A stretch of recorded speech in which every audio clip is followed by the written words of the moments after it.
saya pun juga sempat terpikir begitu gitu. Tetapi kembali lagi ya, kalau menilik dari pertanyaan ini dan memang apa yang saya pikirkan pada saat saya membayangkan itu, lagi-lagi kekhawatiran kita apa sih? Finansial kan, gitu ya. Mm-mm. Sehingga sebagai manusia memang wajar saja kalau yang kita pikirkan tuh di situ gitu. Siapa yang kemudian provide dan sebagainya.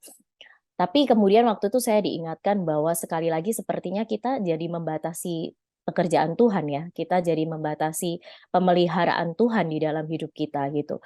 Saya yakin bahwa Tuhan itu memelihara kita pada saat keluarga kita masih lengkap maupun ketika keluarga kita eh, tidak lengkap gitu ya.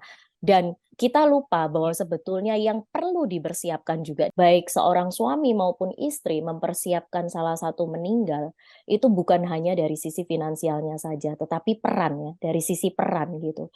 Maka bagaimana suami juga mempersiapkan bagaimana kalau dia nanti tidak ada gitu ya, peran yang dilakukan Bapak istri juga secara apa Bu Dona ya mungkin lebih ahli sebagai psikologis gitu ya, secara psikologis itu mempersiapkan anak seperti apa dan sebagainya itu justru jauh lebih besar dibandingkan um, finansial ya. Meskipun saya nggak menutup kemungkinan memang finansial itu penting sekali gitu, tetapi sering sekali kita fokusnya tuh ada ke sana.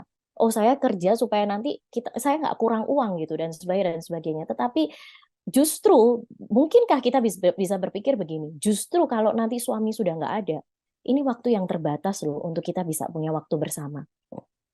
Bayangkan kalau suami kerja, istri kerja, anak sendiri, sama-sama nggak pernah ketemu papa, nggak pernah ketemu istri, nggak pernah ketemu mama gitu ya. Istri juga jarang ketemu suami, suami jarang ketemu istri, lalu kemudian meninggal. Biasanya ya, ketika sudah salah satu meninggal, yang disesali itu apa? Bukan, waduh, nggak ada uang lagi nih setelah suamiku meninggal, enggak. Atau waduh, setelah istriku meninggal, enggak loh. Justru biasanya yang disesali adalah if only ada waktu lebih lama saya habiskan bersama dengan suami atau istri atau anak saya. Kalau seandainya waktu itu saya menyiapkan waktu punya lebih banyak family time, punya biasanya yang disesali malah itu loh.